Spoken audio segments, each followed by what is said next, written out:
Hi everyone, and welcome to the latest monologue. And today, I want to make connections between a number of things that are happening around us, inside and outside Kenya, and the role of the media in our perceptions thereof. I gave a lecture to students in a European university yesterday, and I talked about climate colonialism. And it occurs to me that very few people understand what it is, especially in Kenya. But first, let me make this clear: Kenya is a climate colony. It has colonialism, Western imperial colonialism, has come back to us through the prism of, or through the sector of, environmental conservation. And let's think back. Let's think back to things going on around us. You hear whenever our president goes on global tours, especially to Western countries, he's always talking about climate, about environmental things. He's always accompanied by the minister for environment, who even accompanied him to the recent UN General Assembly, and they're talking about this, and he gets praised over it. Let me make this clear: as far as global environmental impacts, as in emissions, etc., impact on global environment, Kenya is insignificant.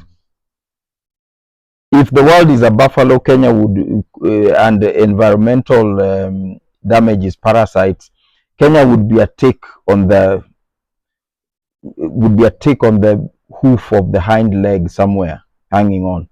Our emissions are not significant globally, etc. But having said that, the global approach to environmental issues is deeply flawed, and that's where the colonialism is based. Because environment, as much as you see Kenya talking about all these nonsense, carbon credits, green finance, green growth, all nonsense. You only need to walk down the streets of Nairobi to see how we are destroying trees. We can't be talking about global environment. You only need to go to Mombasa and take a cruise out beyond the reef to see the sewage Mombasa spews directly into the Indian Ocean. What environment are we talking about? Who has visited the Athi River? 14 Falls in Thika. Who has visited that and smelled the stench of that? Go to the river near Kilimambogo there, and you find even medical waste from Nairobi in that river. So let's stop talking about that environment. So this is what I mean. Environment has become an instrument that the West is now using to exercise imperialism, because they obviously can no longer use military means like what they used in the 19th century.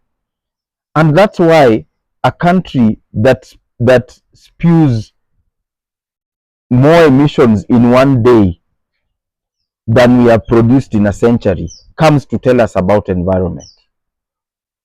That's why, with all due respect to all my American friends, I refuse to take guidance from the United States on conservation. You hunted the bison from 60 million to, I think, 200 animals. You hunted the passenger pigeon from 5 billion to 0. So let's talk as partners, not this client and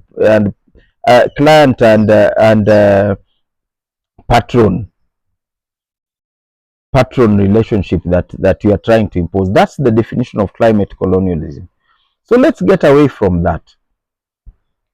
And so how does this happen? First of all, again, let me repeat. If you hear anyone talk about green finance, carbon credits, carbon offsets, carbon sequestration, that is rubbish. They're interested in taking over your resources and lands. Let's look at the issue of electric vehicles. Vehicles are truly a big global source of emissions. Huge numbers of vehicles in Russia, Europe, the Americas, etc. Europe decided we want they set targets for, they decided to set targets for electric vehicles by 2030. I think they were looking, or 2035 they were looking to phase out internal combustion engines in Europe. And China being the business people that they are, they realized, oh, there's an opportunity here, so they built factories. They built factories, production lines, and mobilized resources. So Europe opened up set up these targets, and China hit them with cheap electric vehicles, cheap batteries, etc. Instead of being happy that, oh, we've solved our problem, they've panicked and removed those targets, because the objective was not to reduce emissions. The objective of the climate whining over emissions was to slow down the progress of the global south and the east.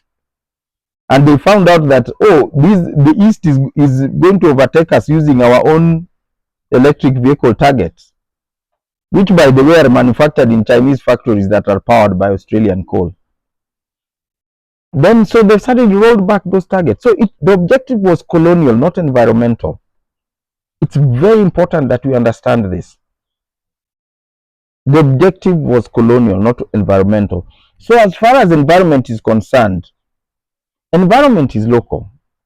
That's what I keep telling people. Don't forget this nonsense about carbon emission. You just plant trees because trees are good. Keep the environment clean because clean is good. It's comfortable. Pollute less because carbon monoxide or carbon dioxide, the exhaust fumes don't smell nice. So service your car.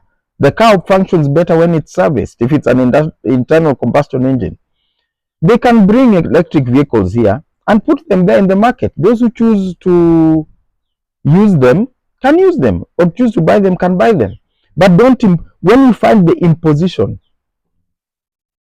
there has never been a time when Western countries came out here to help us.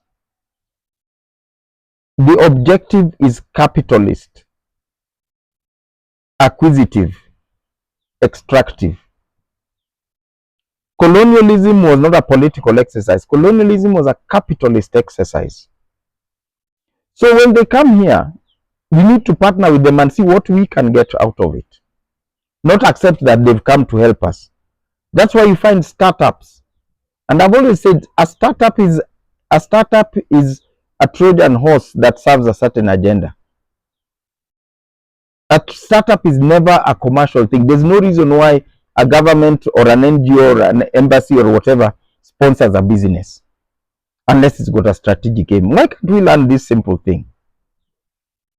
Which brings me to another key point, the role of media in all this.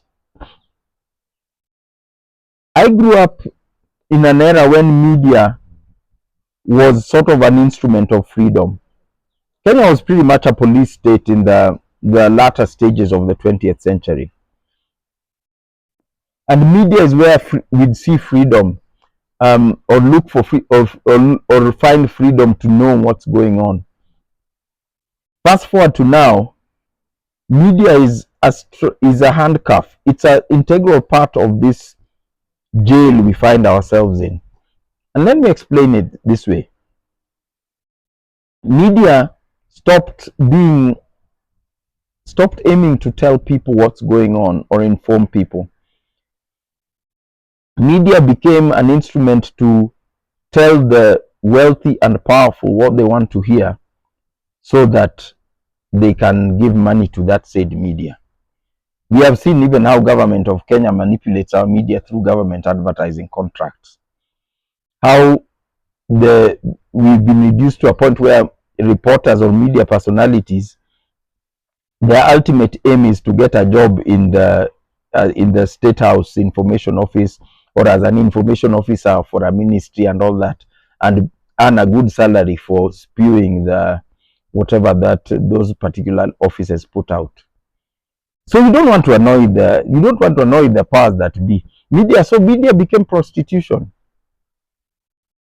You keep walking up and down, showing off to people in government, hoping someone will pick you. And we've suffered. We've seen information officers who cannot explain government policy because he's just a media personnel. and is the BS given from the office he serves is what he comes and stands in front of you to reproduce. Some like Mugonyi, who is now in the Communications Authority, has actually taken on the role of oppressing his former colleagues in media with draconian regulations. In my particular field, media is the most powerful instrument of white supremacy in conservation. Because, for example, I can tell you that there's an unwritten rule, but followed to the letter, that when reporting on conservation in Africa, you do not criticize a white person, ever. And this applies across the board. It applies across the board, from the big documentary series down to news articles. So, and this is how it works.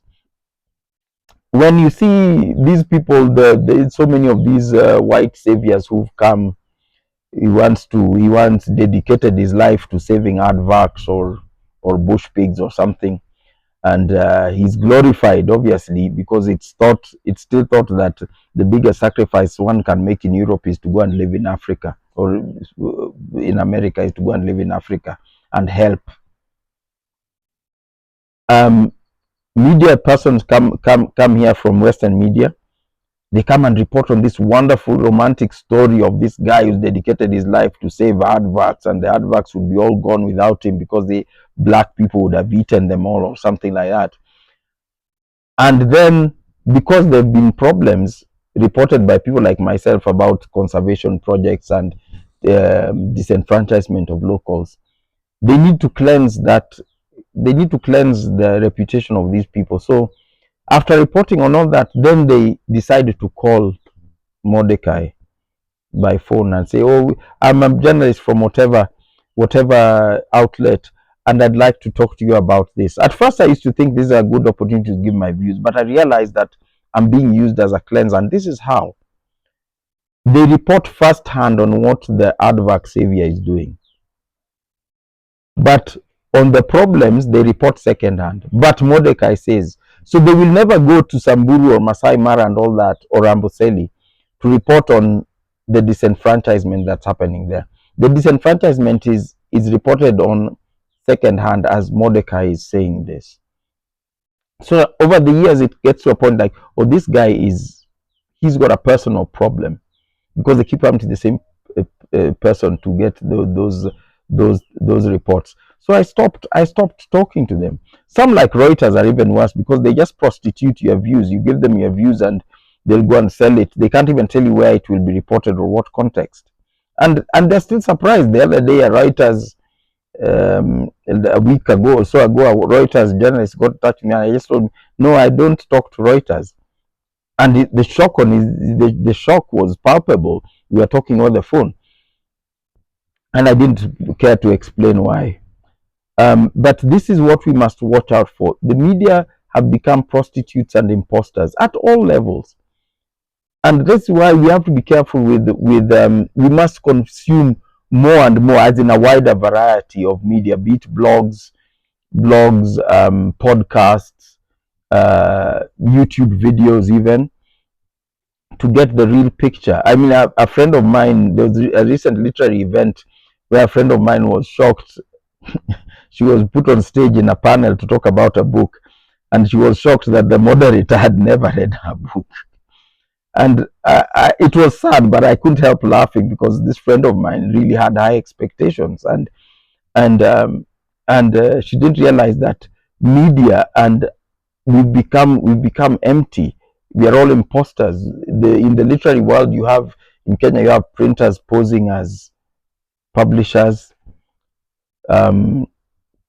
people who are spell checkers. People do spell checks and call it editing. People use Chat GPT to produce even speeches for the president, and this is a great danger to us intellectually. So we must read and consume and observe more, even from our environment.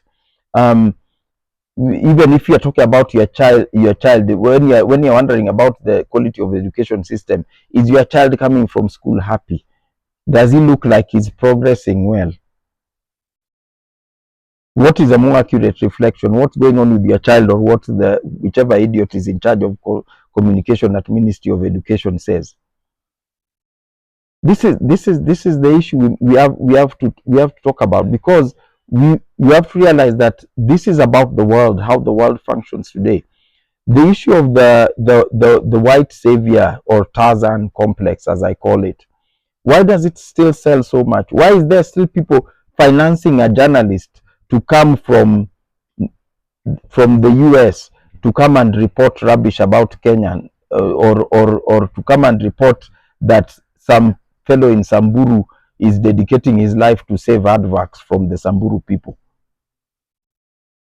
It's because this serves imperialism, the imperialism version 2, which is climate imperialism. The white savior narrative first started with the story of Tarzan. 1912, I think it was first published by Edgar Rice Burroughs, of a noble white man communing with the environment and wild animals in Africa in the absence of black people. Then it was romantic, but today it serves a purpose. A, it it it vilifies Africans and justifies whatever is done to oppress us. B, it serves the narrative of Occidentalism, which basically means Westerners, white people are good. And C, this is what we hear referred to in the news as the world order. The world order, quote unquote, is that what is Western, what is led by white people is good. What is Eastern, led by Asians, is destructive. What is led by black people, Africans, is useless.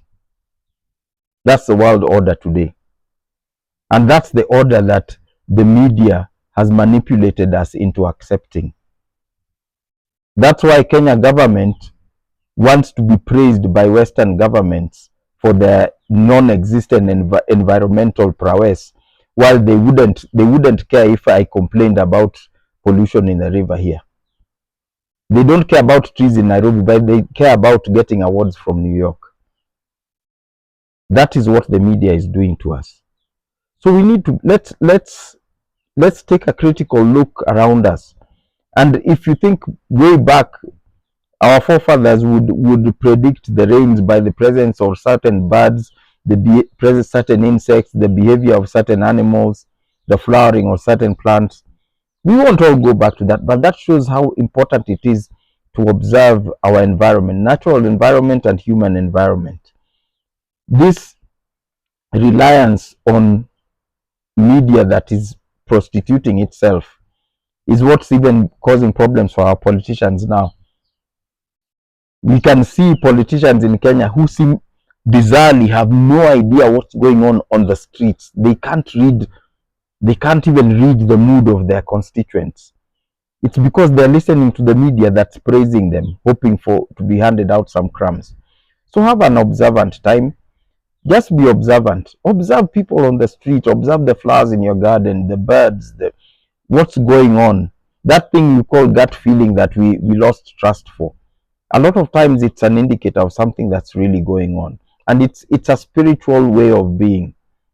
Observe and read and interpret things and take your time. And I think we'll understand what's going on around us.